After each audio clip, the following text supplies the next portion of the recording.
This episode of Nicknames Movies is brought to you by Double Stuffed Things. How do you feel about being double stuffed, Zach? Well, it's uncomfortable at first, but then you just kind of sink into it. Well, I mean, you're not using enough of the lube. Now it's not like you went Yeah, too obvious. You went too obvious.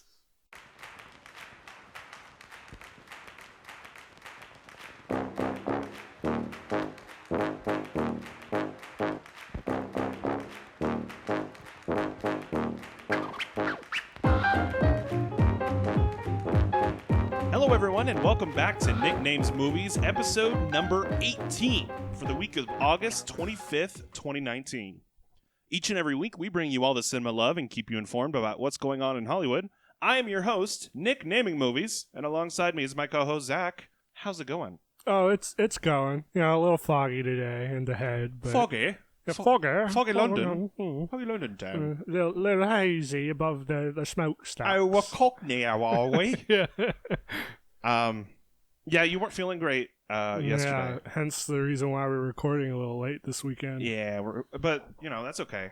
Yeah. I'd rather you feel better. I'm on the upswing now, I think, so hopefully, we're done with that. Yeah. Because that sucked. Yeah, but, I mean, this podcast, we're just here to have fun. It's always been the main thesis of this thing. So I don't want you to come in here and be like, and the movie that I watched. Oh,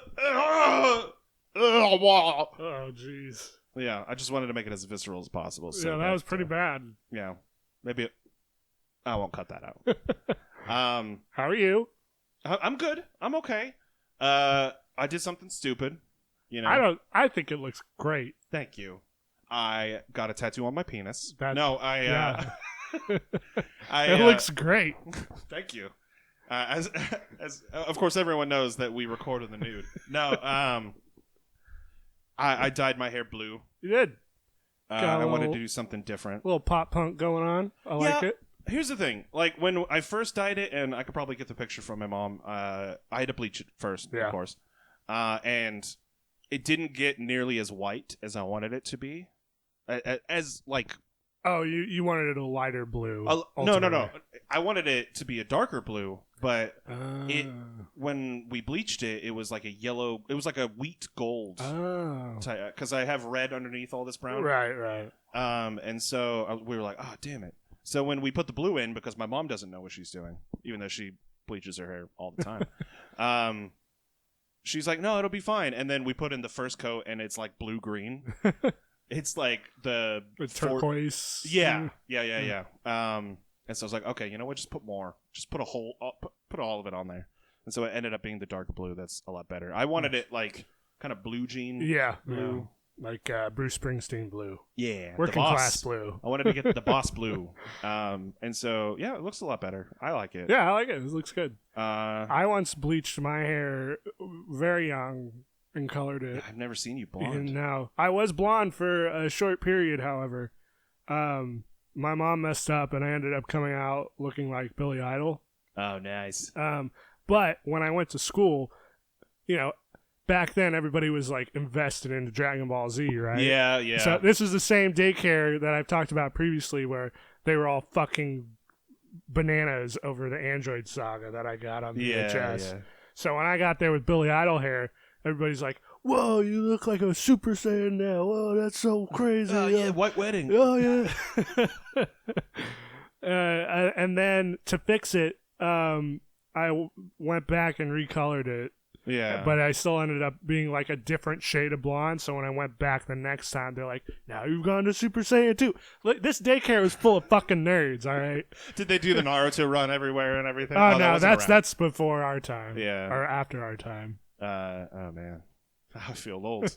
The fact that we had to use Naruto as a reference. We were Dragon Ball Z and Sailor Moon. Oh, yeah. Outlaw Star. Good stuff, though. Yeah. We had the golden age of, not early anime, but like... Well, it was like the start of like a mass influx of Japanimation, as it was called. Yeah, we've talked about all this before. But I just wanted to do something kind of different and just kind of spice up my life. Yeah. With a little spice. It looks good. I like Thank it. you.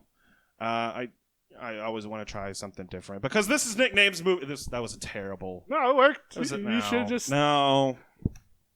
This is Nickname's Movies, the podcast where we talk about what we've been watching and give you our thoughts. Want to be a part of the cast? You can head on over to patreon.com/nicknamesmovies, where you can donate as low as $1 and get the episodes a day early. Or, whenever we record it, it's the day after that. Yeah. That's our bad. No, I'm not trying to make you feel bad. I promise. Joke's on you. I already feel bad.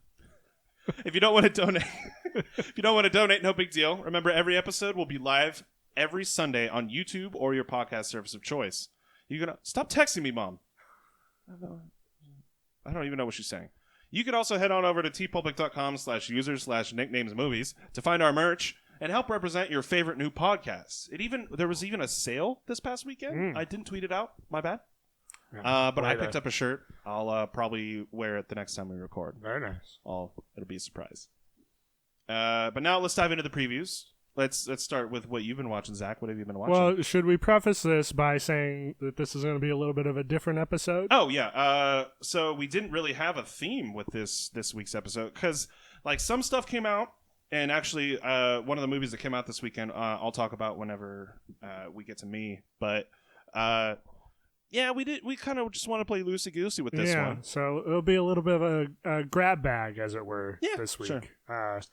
Just kind of randomize, we just watch what we watched, and we're going to talk about those. You can't see it, but you can hear it. Little spaghetti It's kind of gross. Yeah. Anyway, what are you watching?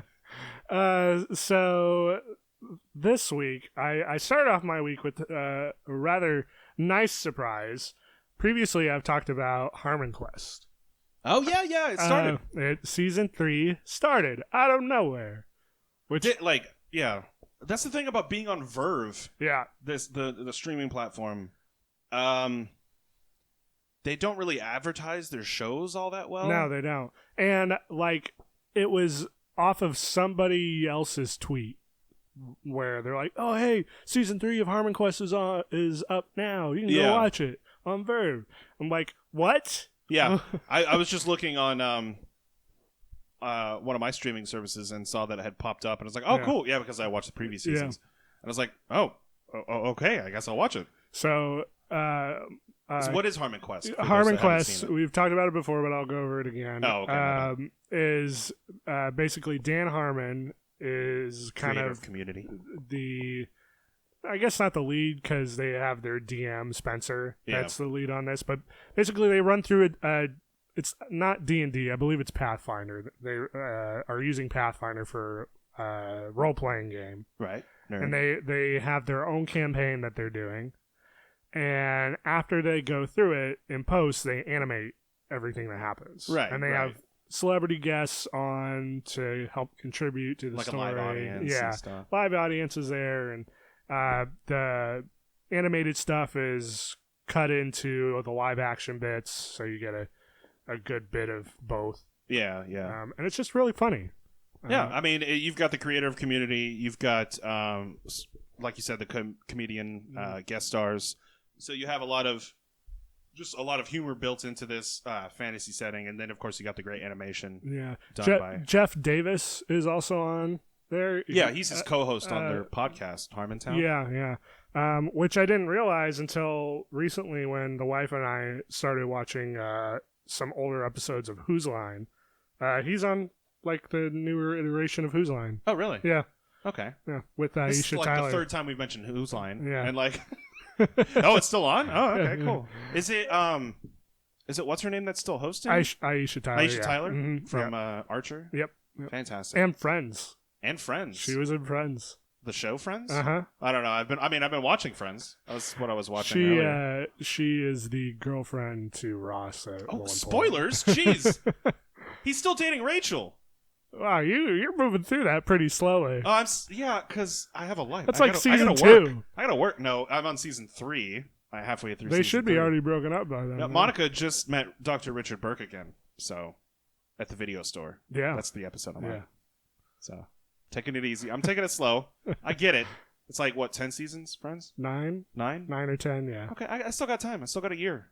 before they get rid of it. Yeah. So stop looking at me like I'm at fault here for going slow with Friends. There's so many sitcoms and shows I gotta watch. We'll get to me. All right. But what? So you watched Harmontown or Harmon Quest? Harmontown. Yeah, different thing. Yeah, I was a little bummed because at this point I wasn't aware of how Verve rolled out their content. Right. So we watched the first episode of the new season, and then we go to watch the second one. And it's like, oh, it's updated. It's updated weekly. Yeah, great. They have they have it all in their servers, but they release it weekly. Just to tease you. So because of that, the wife and I went back to season 1 and started back over again. I had just rewatched it recently, but she hadn't. So now we're going back through it, and the in between time is that like rewatching it. Is that getting her excited about wanting to do like a D&D campaign or? Yeah, I mean she's always up for that. Nice. We actually had a group like a year or two ago where we did pretty regular D&D sessions. Oh, cool! Thanks for inviting me. Well, son of a bitch. It was with the old retail place that I used to work. The people who worked there. Of which it will not be named. Yeah. Electronics store. Yes. Gotcha. Don't want to work. I don't want to still do the thing with the old coworkers and make it. Is it like awkward? No. It's just I don't keep in touch. Yeah. Well, not so much that. It's just, like I don't want to name drop a store. No. I understand. So that's what you've been watching. What else? Well, that was what I started my week with. And then I watched the first episode of Mindhunter.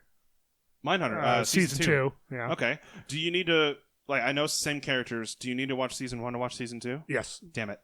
Okay. Yeah, definitely. It was just way too slow. Oh, season it's 1 so great though. It's really good. And I'll grant you that it is slow, but that's the show. The show is just tension, right. And then at the very end is like a release. Yeah. Sorry. Sex. And judging by the first episode, it's very much still the same. So okay. I would say if you weren't a big fan of season 1, probably, one, you do still need to watch season 1 to know what happens. It's not like True Detective where they're separated. Yeah. Anthology series it's still a continuation. I'm curious to see how this one does viewership wise because it's been so long since the first season dropped. Wasn't it like 2 or 3 years ago? It was about 2 years ago, I think. Netflix is weird about that stuff. Yeah. They're not regular about it. But that first episode was really good, so I'm going to keep going with that. Keep going. Yeah. So you've only watched the first episode of season 2? Yeah. Okay. I'll have to give it another shot because I really loved the David Fincher-esque look and feel to it. Was it Carrie Elwes? No. Who's the... Carrie Fisher. No. Carrie Fukunawa. That I'm pretty sure that's it. Carrie Joji Fukunawa. Yeah. Who is directing the new James Bond, No Time to Die. Oh, yeah. With Rami Malek. Yeah, Rami Malek. You say Runny Milk or something? I said Rami Malek, but I immediately just decided to correct myself, Rami Malek. I don't know. We could talk about James Bond all day. Well, no, probably not. It's pretty good. I like the title of the new movie. I like the director. I like the main actor. I like the villain. I like the director of photography for it. But anyway, Mindhunter. James Bond has always, to me, been one of those franchises that I always mean to go back and watch everything. Yeah. But I don't. Good story. Yeah. No, I mean, because there's with James Bond films, it's like they're hit or miss.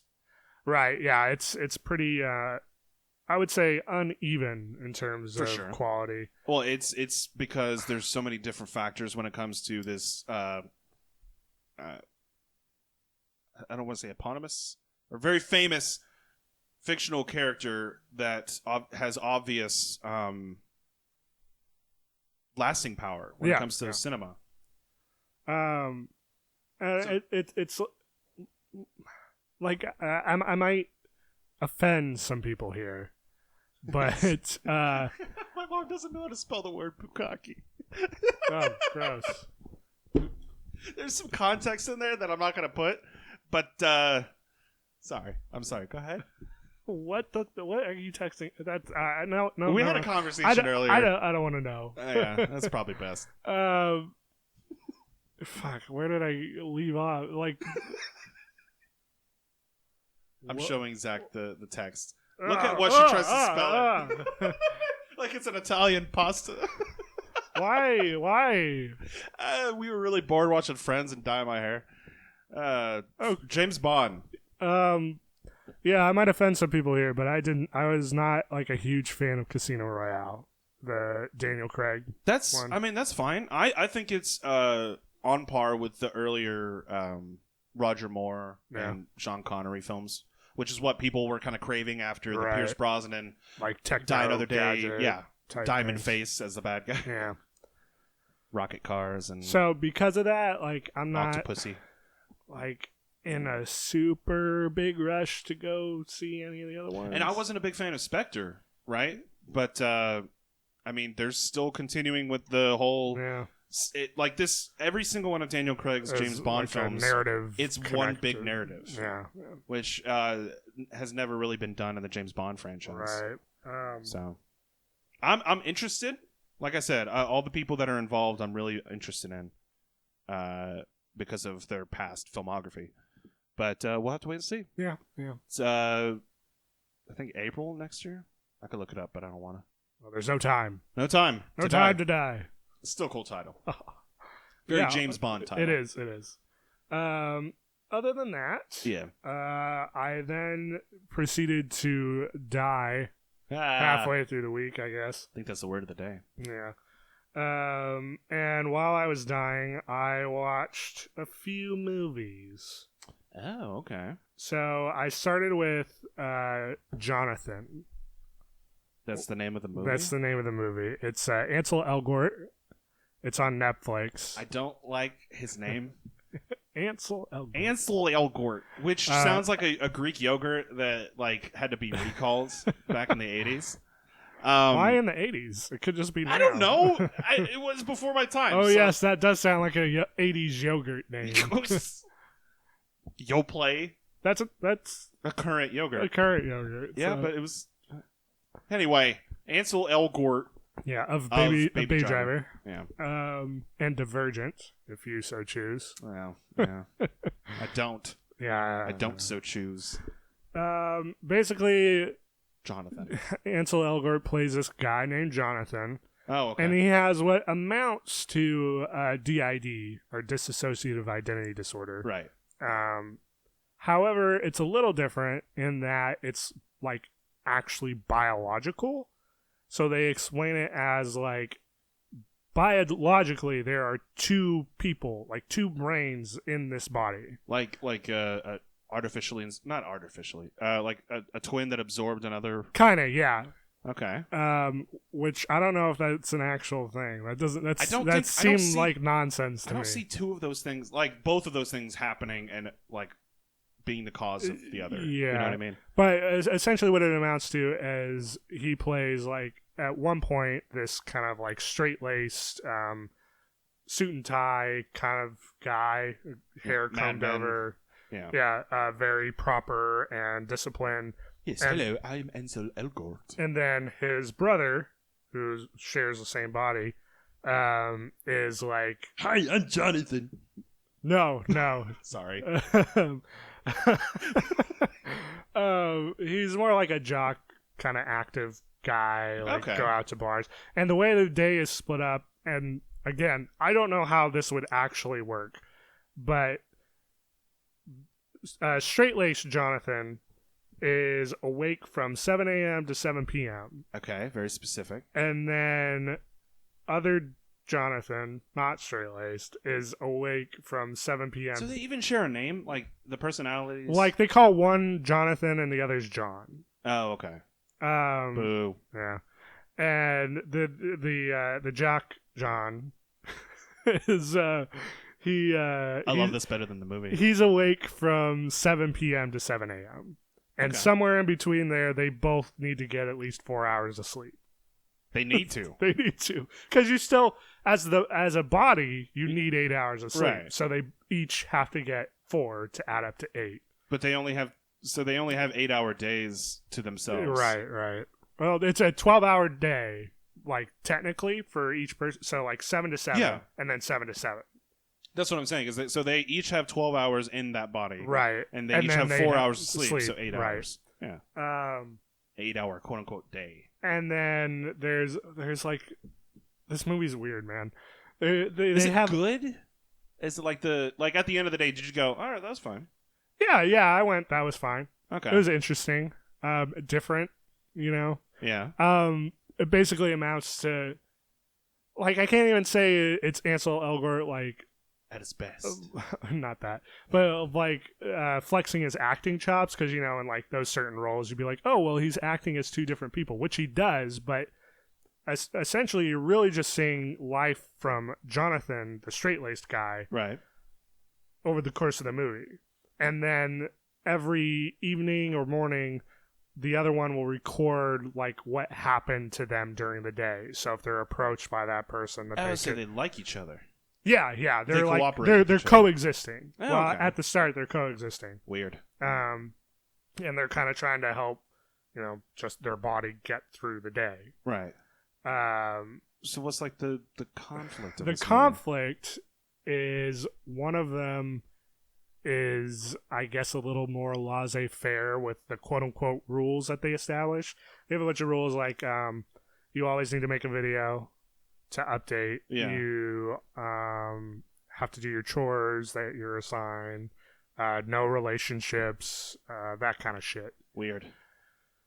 Well, one of them, the Knight John. Yeah. He's like, I want to party. Yeah, he wants to go out and live, and he's more outgoing than Jonathan. Yeah. So he ends up wanting to have a relationship with someone, but then because like certain things happen and they kind of get at one another, it backfires. So John ends up not recording videos of like his day anymore. Yeah. So the movie is really like what's happening with John while all we're seeing is Jonathan. Okay. Basically like getting half the story and you're trying to piece together what's actually going on. Kind of like a mixture of Dr. Jekyll and Mr. Hyde and Memento. I was just about to say. Yeah. That's probably a pretty good way of putting it. Yeah. You can always do this and this. The issue is that it takes that pretty interesting concept and then drops it fairly quickly.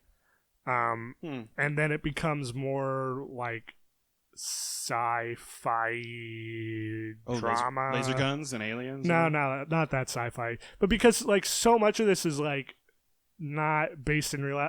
They have like some kind of like earring that's not on their ear. It's like embedded into their neck.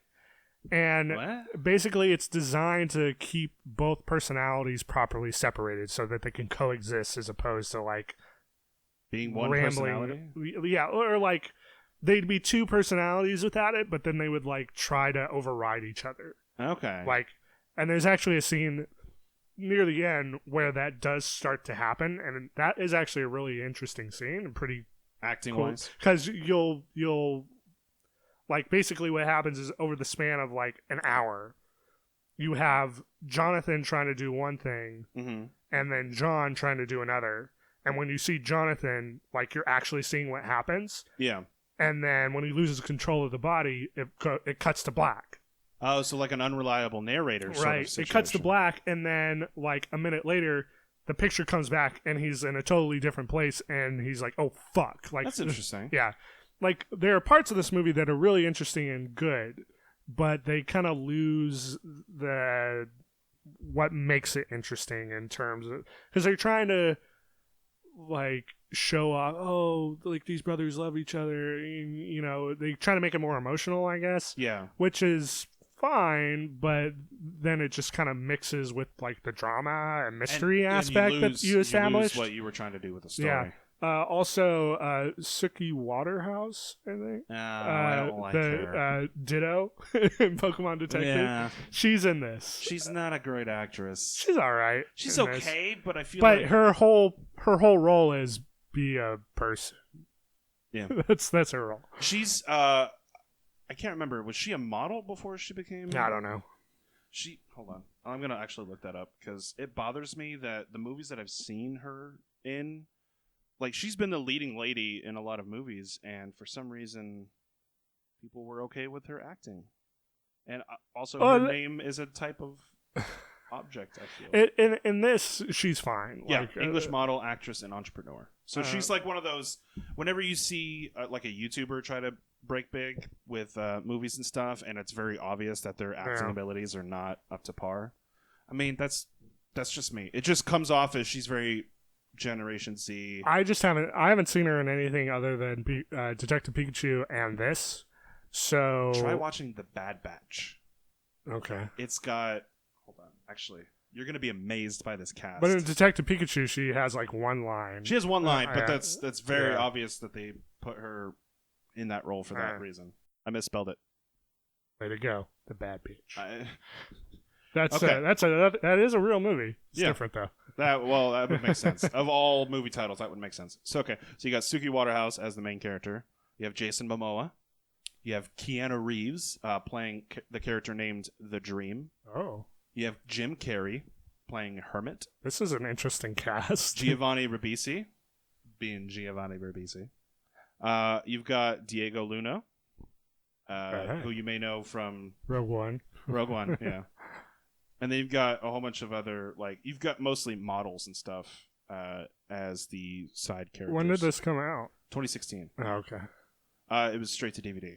But, the movie is weird. I'll show you the trailer after. Okay.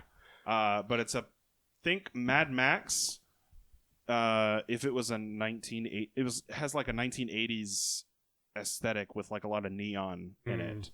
And it's also very, the type of midnight movie that you would normally see. Yeah, yeah. Like Topo, El Topo. Right. Mm-hmm. That kind of film. Gotcha. Very weird. So Suki Waterhouse, but she's fine in this. I'll actually mention another actress in the movie that I saw who is one of those. Wait, isn't she this person? Because she looks identical to all these other blonde actresses. No offense to blonde actresses, but a lot of them are identical. I'll even hold on. I'll even pull that person up for later. But so you liked Jonathan? It was I mean, I would say give it a watch if you don't really have anything else to watch, because like some of the things it does well, I think are really interesting and fun. But then even as I was saying with Suki Waterhouse's character, it is included in that stuff where they start something and then they just kind of drop it halfway through, and then they like it serves a purpose, but the ultimate goal doesn't really concern that person at all. And they do the same thing with just the narrative in general, just kind of out of left field, I feel like. But yeah, it was good-ish. Who is the person? Margot Robbie. Sorry. From the Birds of Prey upcoming movie. Did you watch anything else? Yes, I did. Tell me more. Like, did he have a car? What? Like, did he have a car? You said, tell me more. Did he have a car? I don't know what you're referring to. Yeah, it's Grease. Oh, tell me more. Tell me more. I didn't repeat it. I said, tell me more. Yeah, I know. Tell me more. Tell me more. Oh, God. Yeah. You wanted that. I don't know if I wanted that. You called for it. I just wanted you to understand the joke. After it's good. This is good. I'm sorry. I make you exhausted. That's why you leave immediately after we record. No. Like, I'm done. I gotta go take a nap. Yeah. No. What else did you watch? After Jonathan, I watched A Silent Voice, or Picture of Voice, I think is what it's also translated to. Oh, the anime film. The anime film, yeah. Yeah. From you watched anime. I have never said that I don't like anime. You make fun of me for watching anime. That's because you come here every week with an anime. I didn't watch anime this week. I don't even technically make fun of you for watching anime. I'm just like, oh, of course you watched an anime this week. Such a patronizing voice. I didn't watch anime this week. That's surprising. Well, yeah. I carried that load for us thanks this for week. carrying my load. A Silent Voice from Kyoto Animation. It's awful. I mean, it was a tragedy. No way of getting around it. It's awful tragedy. Yeah. But from that studio comes a lot of great anime. And I thought I'd give this one a shot because I couldn't find Your Name anywhere. So yeah, it's harder to find, but I mean, you could buy it anywhere, but it's harder to stream. Right. I think it's on either Funimation. Is it? I don't think it's on Crunchyroll. I think it's on Funimation. Well, A Silent Voice has been on my Netflix watch queue for a while, so Yeah. I figured I'd give it a shot. All right, before you go further, Okay. Did you tear up a little bit? Did you get choked up?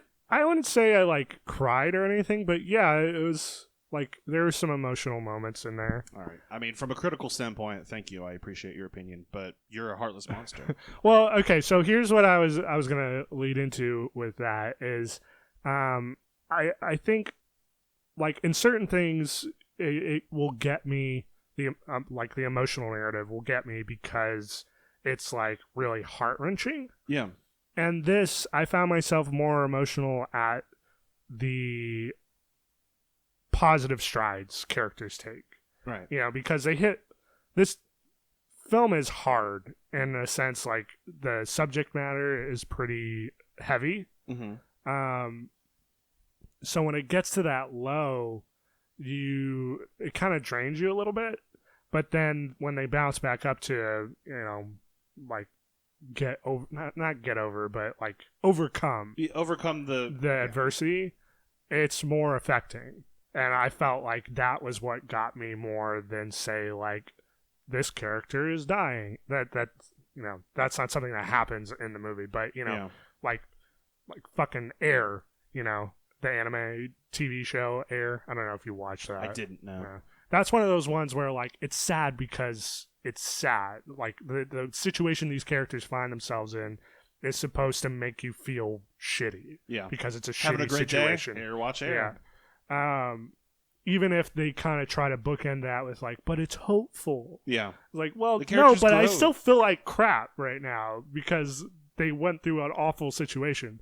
Whereas this is like, I do feel like crap for everything that these people go through, but at the end, it's like a more uplifting sort of emotion. Right. So it's a very grounded story that a lot of people have gone through. The premise of the story is that this it centers around this boy who, when he was in elementary school, a new girl is introduced and she turns out to be deaf. And so when she starts signing and the teacher's like, all right. She's asking people at first to use her notebook so that they can communicate with her. She's just trying to be helpful. She's trying to include herself in the class and be friendly. But everybody starts bullying her. Yeah, she gets bullied pretty relentlessly, and like they're tossing out like super expensive hearing aids out the window and shit like that. Yeah, ripping it out of her ears, so she's bleeding from her ears. This is like the first 20 minutes of the film. Yeah, that's how it starts. Well, that's not exactly how it starts. Yeah, but the beginning leads into that.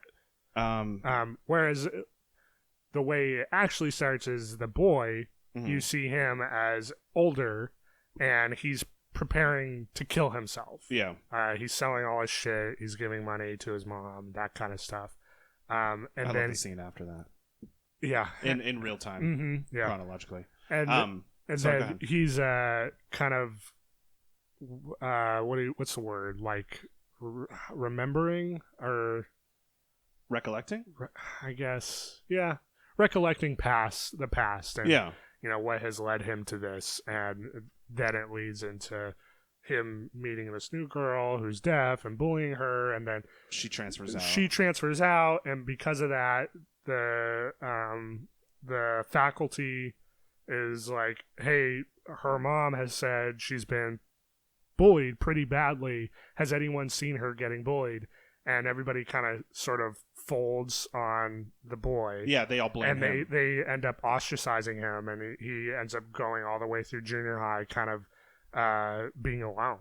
Yeah. And he develops like this severe depression and anxiety, and to the point where he can't look anyone in the face. Yeah. And there's an ongoing motif of where like people he sees around him all have X's over them. Like they basically, their faces don't exist to him because he never sees them or tries to remember them because it doesn't matter. So then he ends up seeking out this girl that he bullied in elementary, and it starts off as kind of like a selfish reason for seeking her out. At first, he wants to kind of redeem himself, or like at least, he says stuff like he deserves to be punished for what he's done. To atone. Yeah, that's what I was looking for. He's seeking atonement for his past deeds, and it's about their relationship, and them meeting sparks like new relationships and regaining old friends. Yeah. Although I will say there's one character in this that I don't know if we're supposed to think like that, but sometimes it's kind of framed like, oh yeah, she's just kind of like high strung in her own thing, and she's got a kind of like a Are you talking about the other girl from the elementary school? Yeah, she's got kind of like a tsundere thing going on. I never got I thought that she was supposed to be like one of the main antagonists of the film. Well, and one of the negative that's what's influences. like kind of confusing sometimes. It's like, and then at the end, you're like, at the end, minor spoilers. At the end, she is included somewhat in this friend group. Yeah. But it's like, but she's the whole problem. Like, there wouldn't be a problem if she wasn't there, and she's still an asshole. Yeah. So that was the thing I was going to mention, and I won't get into too much spoilers because I do want as many people to see this as possible because it's a very moving film. It's beautiful, gorgeous animation. Just a lot of love and detail went into this. And it's a very wholesome story that a lot of people can learn the lesson from. Slice of life with a twist. You know. But the character that we're talking about that isn't really redeemed at all. I'm right there with you. I don't understand why she's included in that. Like when he pushes everyone away at a certain point. Yeah. I was like, okay, at least he got one of the bad influences, but then she comes back with everyone else. Yeah. But I think the point of the film is to overcome and grow with the people that I can't even word this correctly. I think you're on the right track. It's like you need to be open to communication, right? Because that's what the whole movie boils down to: is communication and lack thereof. That's why it's called a silent voice. Yeah. And even, someone who isn't deaf and doesn't need to use sign language with every relationship struggles to have a relationship with people because he has something else dragging him down, and it's his own insecurities and his anxieties. The person that you think would be the victim throughout the entire film isn't. She still goes through some shit. Yeah, a lot of these characters do. It's not just the two main characters that I mentioned, but they all go through these different issues about growing up and learning to communicate with each other. But I just love that the dynamic wasn't just like he was a bully and he's trying to tone through the whole movie. No, it's very multifaceted, and it's not just like straight laced. It's not like I feel like in a different year, if this was done in like early 2000s or even late 90s, this would have been one. I don't know if the female protagonist would even be deaf, but if she was, then I feel like this would have been just like, oh, this guy likes this girl who is, and at the end of the day, there's really not a whole lot of romance even in this. No, it's not even about love. There's like one throwaway thing that happens, one interaction that because of this inability to communicate properly. Oh, I know what you're talking about. Doesn't progress really any further, but like that's not what the movie's about. Yeah, it's about these people have these things that they're kind of in their own head.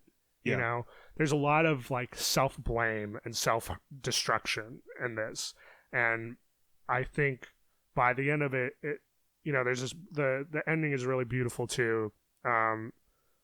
I won't spoil it, but just like the animation in it is top notch, and the meaning of it is some of the best I've seen. There were moments where I was like kind of tearing up and stuff. Yeah. The ending was when I was like, oh damn. And that's what I'm getting at too. Like, I wasn't like destroyed at the lows. It was the highs that really got me. Yeah, the stuff where you're like, oh, I'm really glad this person is moving on. Yeah, exactly. But I'll leave it there because I don't want to go too much farther into it. Suffice it to say, you should really check it out. Yeah. A Silent Voice, great movie. It's on Netflix. You can watch it there. Yep. I believe it's on Crunchyroll too, but don't quote me on that. I did like the dub. Did you watch dubbed or subbed? I didn't. You watched the subbed? Yeah. We've been over this before. Oh, that's right. I'm sorry. Well, it'll probably be brought up again. But yeah. I when I try to, because I was kind of, it was late, and I didn't want to read subtitles when I was watching it. That's fair.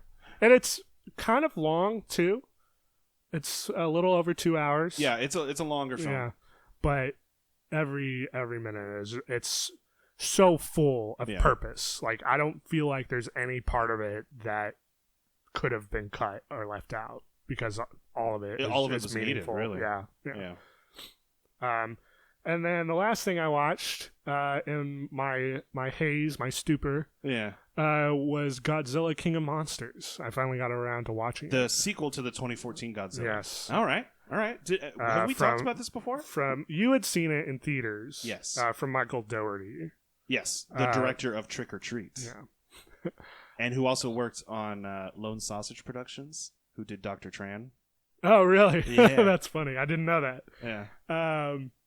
Yeah, you had seen it before, and I meant to see it in theaters, but unfortunately... Because it's a film you need to see in theaters. Having seen it not in theaters, yeah. I watched it digitally, which it's available on digital now. I believe physical comes out on Tuesday. Yeah, that's how it is now. The 28th.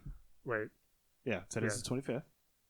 26th, 27th. So it should be 27th. It should be out. Yeah, the Tuesdays. Yeah. Logistics. Yeah. But I did still enjoy it. You did? Okay, good. I do feel like I was missing something by not seeing it on the biggest screen possible. Yeah. But I did like it for what it is, and it makes me sad that the rating is so low. The rating? Like the critical rating is so low. Like Rotten Tomatoes and all that stuff? Yeah. Here's the thing. We'll probably do a whole episode on this, but Rotten Tomatoes and just aggregated scores when it comes to critics. Same thing for Metacritic. Yeah, Metacritic, any of the websites you use in order to find out if you want to see a movie or not. IMDb. Yeah. Just go with your gut when it comes to a movie. You should know. I mean, granted, if you're like 13, maybe not. Yeah. Because you should still be open to seeing certain things and not painting yourself into a corner. I mean, frankly, you should be open to that as an adult too. But as an almost 28-year-old, I see a Godzilla trailer and I'm like, well, I'm gonna like that. Yeah, you're the Toho guy. Your middle name is Godzilla. I wish. That would be awesome. Well, you could do that legally. No, that's too much work. Plus your wife, Nah, she doesn't care. Oh, she won't even take my last name. Zachary Godzilla Smith. But yeah, I liked it for what it was, which is just a big monster action movie. Action romp, Could you get where people, and kind of me, after reflecting on it in the past, where critics kind of went into the plot when it came to the humans, which a lot of people have complained about in past Godzilla films. Can you understand where they came from when it came to the kind of what the fuck aspect to it? In terms of like, what was the point? Yeah. I can get it because it's always a problem. Yeah. Like you said, like anytime a Godzilla movie comes out, someone goes to see it who doesn't know what they're getting into. They're like, I don't understand why there was only 20 minutes of Godzilla. Yeah. And the other hour and 40 minutes was humans. Like, I don't get that. That's how you approach. That's how you make it more, quote unquote, realistic. Well, and approachable. Frankly, that has always been Godzilla. Yeah. That's not a thing. Up until now, because I think there's definitely more footage of him in this. Oh, yeah. 2014's Godzilla from Gareth Edwards, I think held the record for most screen time for Godzilla at like 12 minutes. Maybe not counting the TriStar Godzilla, but we won't talk about that. That's 98? TriStar, yeah, 98. Okay. So you're saying TriStar, and I'm thinking it's Zilla, right? Yeah. Well, that's what they call him. Zilla, yeah. Matthew Broderick. He killed a man. Every time. Not to put too fine a point on it, but the Comedians in Cars episode with Matthew Broderick is really fucking funny. Is it? Yeah. Okay. I'll have to give it a look. Back to Godzilla. Back to Godzilla. I get when people say that because it's like, well, I hear that every time. Yeah. Literally every time a Godzilla movie comes out. And it doesn't matter where it came from. It could be like directly from Toho themselves, like Shin Godzilla or, whatever. But I mean, every time there's always like, well, it's too much humans. But I mean, in this movie, the plot, not necessarily the humans. I will say that there are some plot holes. Okay. That I was like, I don't know about. And it took you a second to go back and wait, this is a Godzilla movie. I'm here to see monsters Which fight. I think I remember you saying before. It's like, well, I need to check myself. Yeah. At that point, because what are you expecting? Yeah. This is about giant monsters fighting. This isn't the real world. It's set in the real world, but it's not the real world. I will also say that I think probably a lot of the problems that people have with the human element is exacerbated in this because the what's the word? The pacing. Pacing. Yeah, the pacing. The pacing is just like all over the place. Oh yeah, it'll be like the characters' motivations are like stated, and then they just keep going. Keep going. There's a scene in particular, kind of in the latter half, or maybe like the latter third, where Ken Watanabe's character is talking to. Right. I can never remember his name because he just looks like generic white guy. The dad. Kyle Chandler from Friday Night Lights. Yes, yeah. Generic white guy. Ken Watanabe is talking to generic white guy. Kyle Chandler. He was in Super 8. He was the dad. He was, yeah. But that's all I ever remember him from. Generic white dad. Generic white dad from Super 8. And also Friday Night Lights, which I never watched. There you go. It's a good show. But, like, they're going through, like, they're having this conversation, and I feel like this is supposed to be a little bit more affecting. I think what they were going for is affecting. Yeah. But because we just came off of like Ghidorah literally taking over the world, and Godzilla dying. Yeah. That we have like slowed so far down to a snail's pace that it's like I literally can't care because the story didn't ask for the monsters yet. Yeah. They needed They needed the humans to do something to cause another fight to happen. Right. The humans are more of a catalyst. Yeah. In Godzilla films than they are a character. Well, and with 2014's Godzilla, that was like the main thesis too. Is like this natural destruction. Because of what humans have done, and that kind of like bleeds into King of Monsters too a little bit. Way more destruction. Yeah. To the point where, like, after the end of the film, I'm not going to spoil anything, but the world should be destroyed. It's not livable anymore. It should be, but those post credits tell you that it's not. And yeah, in fact, Charles Dance. In fact, it's a little better. Yeah, I think this movie, even though everybody acts the hell out of it. I don't think there's any bad dialogue or anything like that. Like, that takes you out of it, except for the thing that I mentioned that made me laugh, because when we did our Godzilla episode, you're like... Oh, the fucking oxygen destroyer? The oxygen missile. And you're like, wait, is that in the movie? And I was like... And when that showed up in the movie, did you go, oh, yeah? Yeah, I was remembering it as it popped up that we had that conversation. And I was like, oh, that's funny. And it's like, this movie... I think another thing why certain people aren't like huge fans of it, it is so full of fan service. Oh yeah, this is an homage to fans. Absolutely. To the point where when Mothra shows up, the chant that the twins do in some of the older movies, right? That's her motif. Yeah, that's her part of the soundtrack. It's showing up, but you're not going to get that unless you either did some digging beforehand or you are familiar with the source material. I just enjoyed the music because I thought it was a fantastic Bear McTavish? Bear McCreary? McCreary Tavish. Did Westworld, did Black Sails. Fucking great. They do a great soundtrack. Arrangement of the Godzilla theme in this that is so fucking good. Yeah, listen to the soundtrack of this movie. It gets you pumped. This is a great workout soundtrack, in my opinion. And part of why I enjoyed this new rendition of that theme, because it's the first time that they actually use music from the original Gojira. And they do like a rock arrangement. Yeah. And I think like that's part of the appeal for me. Like I know where that's coming from. I know what they're getting at with Mothra. I know, what they're kind of referencing when they use the oxygen destroyer, or they have Ghidorah come from space. Yeah. I was like, okay, I guess they're going with that. That's better than the fucking time travel bullshit that they do in one of the other ones. Little midget. But the thing is, like, okay, so this film it's both an homage and just a big Christmas gift for all of the huge fans of the older monster films, while also trying to make it grounded, realistic, and explosive enough for new fans. Do you feel like it did its job? Yeah, that's a good question. That's two very different problems. Is it enough for a new fan to come in and be like, yeah, I am enjoying this? And I will say, if I didn't have the benefit of going into it with all prior knowledge of the source material and like the stuff they're referencing, I'd say I probably would have liked it a little less. Okay. Because there's almost like no scene that goes by in this that doesn't have a reference that's referencing something else. I enjoyed it just as much. I mean, I was there for the explosions. I'm not saying you can't enjoy it. I'm just saying you're going to get that added extra benefit if you do understand that. Yeah.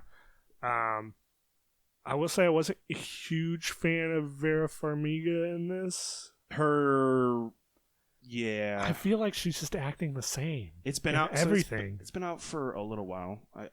I don't like her reasoning for the choices that she makes. Oh yeah, it makes no sense. Yeah.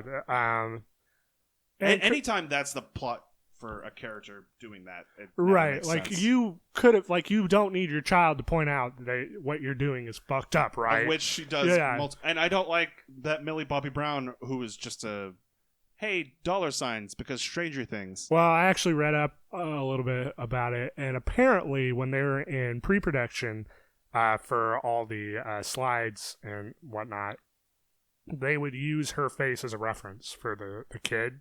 And eventually they were just like, well, why don't we just ask her to be in the movie at this point? Yeah. I'm in between seasons of Stranger Things. Why not? I'm not doing anything. But I feel like Vera Farmiga just did the same thing. I felt like I was watching like the Conjuring. Like you just got displaced from the Conjuring. Yeah. Source code. I don't want to think about source code. Why? You didn't like it? It was all right. It's okay. It's fucked up, that ending. That's the Jake Gyllenhaal one, right? Yeah. That ending is fucked up, man. It is. Is it real? And if it is, he just fucked someone over super hard. I know.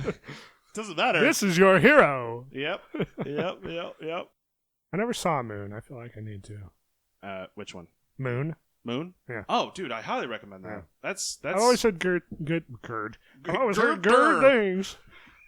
Yeah, it's really good. That's one of those movies where it's like one actor and it's one environment, and that's what you're dealing with. Do want to say that Kevin Spacey does the voice of a robot in that. Oh. So awkward. Yeah. Well, it wasn't awkward when they made it. Yeah. But that's everything you've seen? Yeah, that was my week. You had a busy week. I'm gonna put a pin in Godzilla King of Monsters. I really liked it. I think it's great fan service. I didn't mean to cut you off or anything. Oh no, you're good. I'm just wrapping mine up. Sorry.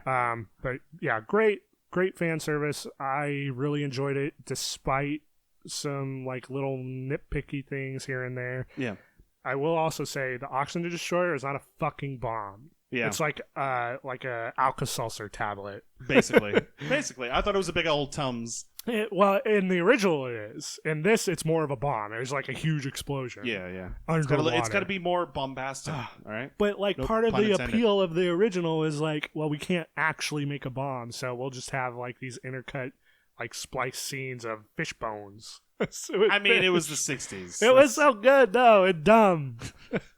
Godzilla needs to be dumber. Would you recommend Godzilla King of Monsters to the average moviegoer?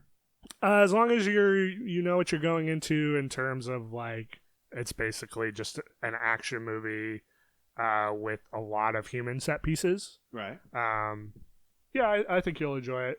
I think there's something to be said for those who maybe are turned off a little bit about, again, the pacing, because I think that's its major problem. It's just kind of all over the place. I agree. Also, correct me if I'm wrong, because I can't remember exactly. Charles Dance's character is Tom Hiddleston's character from Skull Island, right? No. Who Two is totally different characters. Who is he? He's just an eco-terrorist. He's just a bad guy. Well, he showed up somewhere. I mean, Game of Thrones. No, not that. He was at the end in of... in the MonsterVerse. No, listen. Look at me. He was in Dracula Untold. Stop. He was the vampire where he said it. the game is afoot, or it's on. The Sherlock Holmes thing. The game is on. He's the king of sequel teases. Oh, it was just a theory. Oh, that he was Tom Hiddleston's character? Yeah, Tom Hiddleston was an American. Wait. Okay, so Tom Hiddleston's character is James Conrad. In Kong Skull Island. Yes. What's his name in King of Monsters? I'm getting to the bottom of this now. Go ahead. Yeah. Looking stuff up. Go to IMDb. It's like the go-to thing. Where are you? I'm right here. Thank you. I'll always be here for you. Oh, thanks. I mean, unless you're like spewing blood. And then... How is IMDb not like... There it is. Jesus. I should just give you my Wi-Fi password. My LTE is fine. All right. Brag about it. I don't think fine is bragging about it.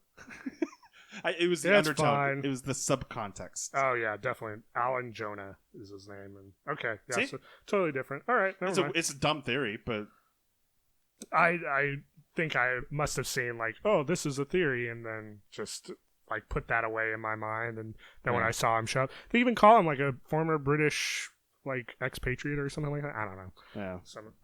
Yeah. I'm looking forward to the Kong sequel, Godzilla vs. King Kong. There's rumors that it might get pushed back, though. It just, I think, like 2 days ago, crossed the threshold of being like not a total bomb. Oh, King of Monsters with DVD sales. Yeah, well, not DVD sales because DVD sales aren't out, but I guess digital sales. Oh, that's right. Sorry, that's what I meant. Yeah, I think that's good. Though. I think it was like 380 off of like a 170 budget. I'm honestly very shocked that it's doing as poorly as. Supposedly, Toho's super still down to keep it going too. So, I mean, let them do it. Yeah, that's like their whole thing. Yeah, they have like their own theme park. Legendary still wants to be the publisher, or whatever. Then Legendary needs to just give them the money, and then they reap the profits. Well, why would they do that? They bought the rights. Give them back the rights. If they feel like they can do a better job, okay, Shin Godzilla did now better we're than 2014. getting into the Spider-Man controversy. I don't want to talk about I don't Spider-Man either. Right now. I don't want to talk about how... I'll say one thing is I'm glad that we're finally getting confirmation that it's over, so I don't have to look at any more fucking discussion about Spider-Man. Or just like the hope. Yeah. Like, I feel like Jeremy Renner in Endgame. Like, don't give me hope. Everybody has like their own fucking take on it, and it's all misinformed because nobody actually knows what the deal was, and blah blah blah blah blah. I know. It's just the things that I hear. No matter what, it's Disney that comes out as the one at fault, regardless of how I feel about Sony's past films. And I will say this: like, I'm not gonna. We just said we didn't want to talk about it. Now we're talking about it. I know. I'm sorry. Like, I do like Spidey in the MCU. However, if he was owned by Marvel or Disney, I don't know if we would get another Spider-Verse, and I want another Spider-Verse more than I want. They were going to make another Spider-Verse anyway. But, like, you see people, like, saying, oh, Disney buy the rights for Spider-Man and blah, blah, blah, blah. That here's shit. The thing. I think they need to fully... Whenever Sony's like, all right, we're clearly not good at making Spider-Man films, which is going to be in a couple of years from now. They're going to just sell the rights to Spider-Man, make a huge profit, because they're going to not make enough money on anything else. Because the only money that they make off of their franchises is Spider-Man, and that's leased out to Marvel. Right. Now it's back. Anyway, they're going to realize they made a mistake. And what they should have done in the first place was give all of the Spider-Man, like not just Spider-Man, but Venom, Right. Sinister Six, all the characters, just give them back to the people that deserve them. Why would they? Well, that deserve doesn't. There's no actual point of who deserves Money. what in business. Money. Yeah. To float, basically. Venom was a shitty movie, so I hear. I haven't actually still seen made it. money. Yeah, it's almost $1 billion. Almost, yeah. I don't like that it almost made $1 billion. That's probably part of the reason why Sony is sticking to its guns so heavy on this. But again, But I want Spider-Verse 2, and I don't know if I'd get that if I don't think Disney got this deal. I think as long as we get another, all right, whatever. I'm just sad. Yeah. Regardless, this was the worst outcome. And we're in the worst timeline. Yeah. We're in the worst timeline. And it all dates back to Marvel nearly going bankrupt. Although, the shit that always makes me laugh about that, for those who don't know, Marvel was going bankrupt in the early 90s. So they went to Sony and it was like, hey, you have carte blanche for any property of ours that you want, and we'll sell it to you. And they had a specific amount in mind. I don't remember what it was. And this was Iron Man, Thor, Captain America, Spider-Man, everything. Literally everything. And Sony went, nah, we'll just take Spidey. We'll just do him. That guy is a fucking moron. Yeah, for not just taking everything. Just taking everything. Yeah. But, I'm sure he's kicking himself. Well, if he's alive. If he's alive. Well, it wasn't that long ago. Yeah, but it's always some old white guy, right? Oh, for sure. He was probably 80 at the time. And was like, oh, fucking comic books. Yeah. That just always makes me get laugh. them all out of here. I'm just sad. Anyway, that was my week. What are we looking at? We have no time for me. You want to run through it just real quick? So I really... Shit! So, well, my thing is, I watched one movie, and I watched a whole bunch of TV. So let's talk about the movie because it's more relevant, more exciting. I watched Ready or Not. Oh, yeah, the hide-and-seek movie. Yes. The spinoff of Clue. So... depending on which trailer you watched, unfortunately, because the marketing couldn't decide if it was a scary film or a comedy, because reasons. Yeah. This film, Ready or Not, is basically a story about. It's not based off of anything. The the fiance takes his affianced to his parents, I guess. Well, okay, the movie starts off, it's all set at the location where the rest of the movie is. It starts off with the wedding. Or actually, no, there's kind of what most horror movies do. It shows a guy in a tuxedo running away from people, and he gets shot with arrows. The stinger. Yeah. And then it flashes forward to present day. You've got the bride nervous about her wedding, and the groom coming in and seeing her in her wedding dress. Bad luck, by the way, on your wedding day before getting married. Supposedly, yeah. Yeah. Well, that's what you did. I didn't see my wife in her wedding dress. Oh, no, yeah, wait, you're right. I was there. Yeah, you were there. I don't remember. It was a long day. It was a long day. I'll grant you that. It was a long day. Too many pictures. So they talk, and she's like, are you excited? Yeah. And then they do the wedding. It looks like a normal wedding. And then you see it cuts to the aunt of the groom, and it's like a caricature of this woman who's like, I think it's in the trailer. It shows the sitting woman who looks like a grandma, and she looks like a monster. Basically, and you're like, okay, there's something weird. And then the help, who are like the maids, are like these tall, skinny women who look evil and stuff. Something's weird, or something weird is going on. And then they get married, and they're excited, and then they start wanting to do it. And then the creepy old woman breaks in to the room and is like, "Hey, you need to come downstairs. We need to play a game." Oh. And he's like, "Cool, yeah. I'm not gonna do a play by play. I'm just doing the setup." They do that, and she's like, "What?" It's like, "Yeah, we need to play a game. It's like tradition. When we play this game, if you win, you're part of the family." So, okay, cool. So they go down into this like game room, and it's like the whole family, like immediate family, and there's a bit of a backstory, which I wasn't kind of paying attention because the dad of the groom was describing this story about a man who made it rich and basically made a deal with like a pirate or something, who was like half dead or something, and made a deal who basically said, you have to play this game every time somebody joins your family, otherwise bad things will happen and people will die. And they get this magical box, and so they put the whole family runs this like playing card board game business, like Hasbro or Parker Brothers, Mattel, whatever. And so they put an empty card in this box, and like it magically puts on words that whichever game you have to play. I'm horrible at describing this. Sorry, I'm all tongue-tied. No, you're good. And so the bride does, and it pops out and it says hide and seek. Okay, that seems simple enough. What do I have to do? Yeah. Can I win? It's like you just have to hide away until dawn, and everything seems normal. It seems like a normal game, and some of the other family members are like, "Yeah, we had to play like Parcheesi. I had to play Old Maid."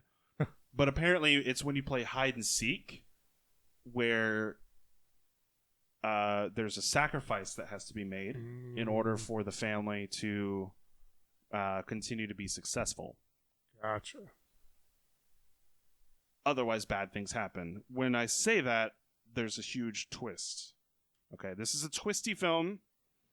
This is twisty in the way that Clue, the original film with Tim Curry, is very twisty. So, and that there are 15 different endings. No, but it's very. So, like, I have a feeling like somebody can make a board game of this movie, the plot of this movie. And I got very Clue vibes from it until you start seeing that bodies start dropping and people start dying in very brutal fashion. Yeah, it looks pretty brutal. It does not shy away from the gore. I got very Your Next vibes from it as well. So that was what I was going to ask. Was this a Your Next movie? And for me, that is not a positive. Here's the thing. I agree. Yeah. Your Next starts off strong-ish. It has a great premise, kind of. Home invasion films always have kind of a like tension, like because this can happen to anybody. Right. But Your Next kind of falls apart. I would actually say it's the inverse for me. Okay. I was totally disinterested in the beginning, right, and not until like the last 30 minutes when that like 80s synth kicks in. And like it kind of turns its head on the invasion angle. Yeah. That was like, okay, yeah, I'm liking this. Yeah. But to get to that last 30 minutes, I had to sit through the rest of the movie. This film does it better. Okay. This film does it better because whereas Your Next, I believe directed by Joe Swanberg, who's known for doing a lot of indie horror films. Whereas Your Next was playing it straight. There were some slight comedic bits in Your Next. We can admit that. This film is very tongue-in-cheek. Gotcha. When somebody dies, it's funny. Okay. Right? Except for one death. But I'm not going to say this is a straight comedy because it's not. This is very much a dark comedy where when one character shows up to say, hey, the bride's over in this room. Oh, is that the misfire? The misfire, and she gets shot in the fucking mouth. Yeah. So almost every death is a comedic bit. A lot more people died in this movie than I thought was going to die. And there are some gruesome bits, like I said, in there. The gore, it does not shy away from. Listen, if you don't trust my opinion, Stephen King on his Twitter highly praised it. Oh, yeah. And that guy knows his fucking schlock. He knows one or two things, yeah. Yeah. I'm not going to say he hasn't lost it, and he hasn't become just a political Twitter guy. Because he's got a new book coming out. Yes, he does. Yeah. He does. He has a lot of stuff coming out. Yeah. All of his stuff is being turned into TV and movies. Ready or not, I highly recommend going in knowing nothing. I actually saw it with my mom. Okay. And I was like, hey, you want to go see a movie? She's like, sure. She's like, what is it called? Ready or Not? Okay, what's it about? I'm not going to tell you anything. And we sit down, and she's watching it, and she kind of clenched at one scene in particular, but that was you're supposed to clench anyway. and but the rest of it, she was enjoying the hell out of it. And she has a pretty strict bar about films. Strict bar. That's right.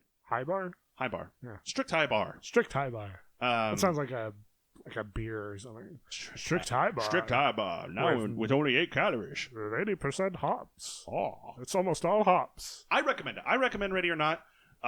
It's 95 minutes. Super short. Short-ish. Yeah. That's pretty short. And the ending. Really? Yeah, watch it for the end. You should go watch it, probably not with Casey. Oh, okay. I mean, unless she's into the schlocky horror kind of stuff. Well, it depends. Depends on what it is. Okay, she's not like a big like monster schlock sort of fan. Okay. But she'll like some tongue-in-cheek stuff. Okay, so she actually might enjoy this then. Yeah. Go into it. Don't tell her anything, and just enjoy. You know, the ending definitely made the movie for me. Really? Yeah, it's one of those. That's high praise. So that's my recommendation. I kind of went too much into it, but yeah.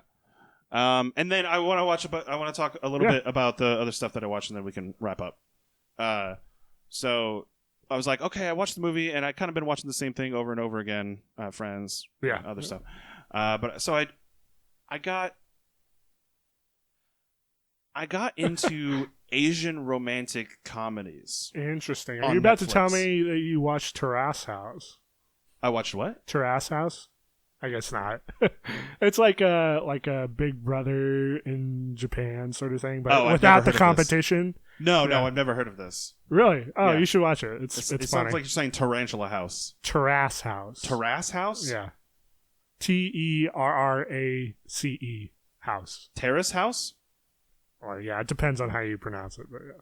Terrace or Terrace. I think Who says Terrace? I think that's generally how they say it, is Terrace House. In the show or whatever? Yeah. Okay, well they're wrong. Terrace?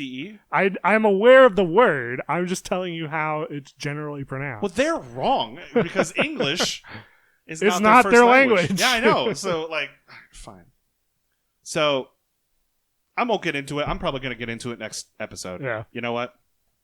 But I've been watching a few shows. I only watched like the first episode of these shows, but I watched what was the first one? Help me out. I wasn't here. Hold on. Just want to make sure I get the right ones. I watched Love Alarm, which was about set in the real world, but like there's an app that comes out where anytime somebody walks within 10 meters of you and likes you, your phone goes off and it tells you. It was kind of interesting. Acting in it wasn't that great. Whatever. Let's move on. Boys Over Flowers, an adaptation of the manga. Yeah. Cute, poor girl gets accepted into a rich school because she saves a kid's life, and they don't want to. The school's image is like, we don't want. It's like Orion High School. Yeah. Or well, Orion, no. That's that's Orion like Host Club. School. Yeah, that's different. But she basically bumps into these the four most popular boys, and some of them are bullies. Doesn't like them, and then she falls in love with all of them, and they fall in love with her. All right. And then I watched Meteor Garden, which is the same exact thing. Oh, okay. It's adapted from the same thing. Although Meteor Garden, the one I'm watching, is made in 2018. Gotcha. First season, and Boys Over Flowers was 2009. Oh, okay. And so there's some difference there. Yeah, if you watch Asian cinema from like 2000 to like 2010, it's very dated. It looks like 1980s television because of the way their cameras are kind of set, the settings and everything. It just looks weird. Like when you watch a British film as opposed to an American Hollywood film, it's just the settings. It throws me off. Yeah, it's a little off-putting. Yeah.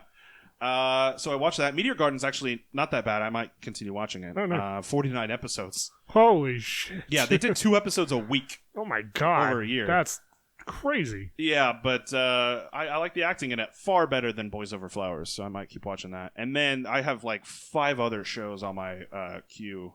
Romance is a bonus book. I've got I Hear You. I've got Million Yen Women, which is about a man who...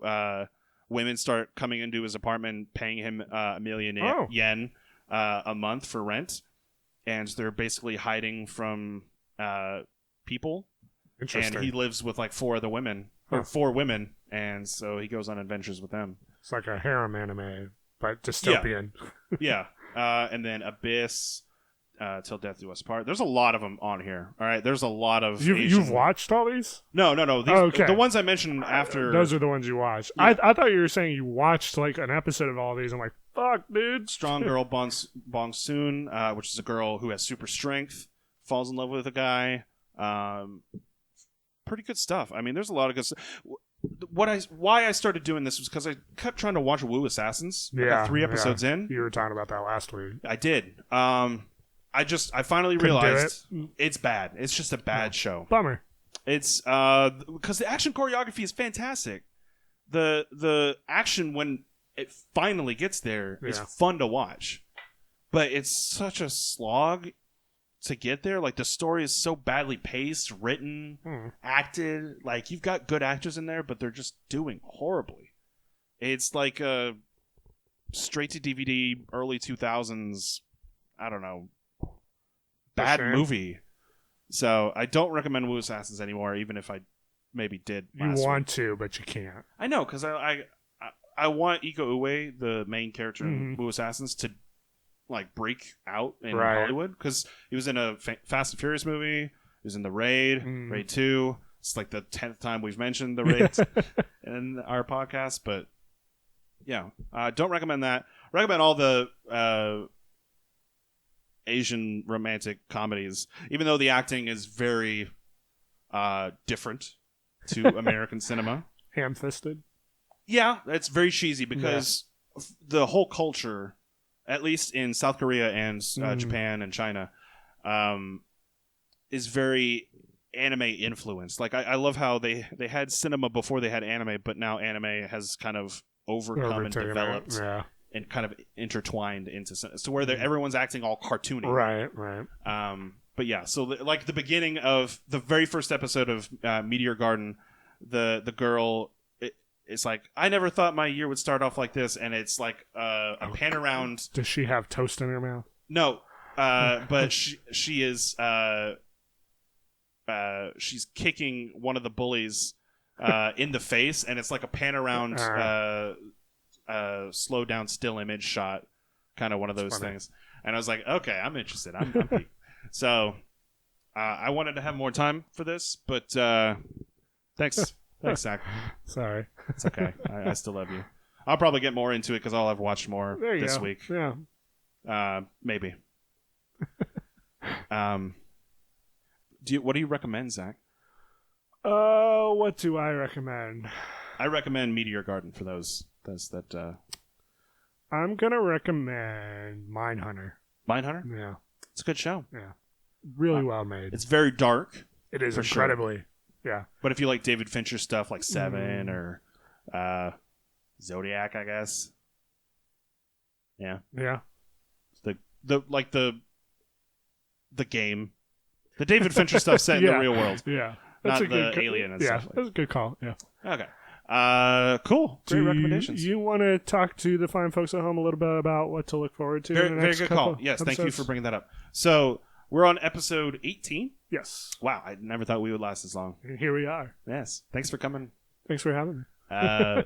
So we're on episode 18 of Nicknames Movies, but we are actually kind of forming into a new podcast. But what does that mean, Zach? So ostensibly for viewers or the audience, it's not going to really mean anything. It's just going to be a name change and some maybe mix up to our formula here and what we do. Yeah. But in terms of what you as the audience has to do to stay up to date with us is nothing. Right. So it'll be the same RSS feed, same podcast locations, nothing extra for you to do. We're just going to have a few changes in name and style. Rebranding. Yeah. Kind of a fresh start. We can talk about factors or whatever, but it doesn't really matter. We kind of want searchability to be as kind of one of the reasons, and we want to kind of reach out to more people that normally wouldn't be able to look us up. And we don't want to paint ourselves into a corner every week. Which is movies? Yeah, where if we want to talk about something else other than movies or TV, we can. Yeah. You know, we have that ability to, without kind of muddying the waters a little bit. Right. But again, if you want to, we need your feedback, really, when it comes to what you would enjoy about our show now, what you would like to see, you know, things you don't like, really just anything. Yeah, definitely give us a heads up. The idea, I think, is, so this is episode 18. Yes. We will have 2 more episodes of just standard nicknames movies. Yes. And then after episode 20 is when I think we'll make the switch. Right. Is what we've planned on. That's it's a good time to start fresh. I like even numbers. Mm-hmm. Yeah. I mean, we're on one right now, but yeah, let's move on to 20. Even round numbers. Even round. I like that 0. 2-0. So final. I know. Okay. But we'll give you more details as we get closer to that in the next 2 weeks. And again, you don't have to change anything. Yep, no work on your part. As long as you as long as you're subscribed or continue to download from us, only thing you'll see different is the thumbnail, the name, and a little bit of the stuff. We'll give you more news. Yep. And yeah, thank you for reminding me. And yeah, this is Big Nicknames Movies, where the cinema love never stops and never will. And I love you. Thank you for listening. I love you too. Unless you're that rat bastard, Jerry from work. Fuck you, Maybe Jerry. he's trying his hardest. No. The rat bastard took my parking spot. That is a bastard. Yeah. There's plenty of Parking bastard. Anyway, thank you. Bye. Bye.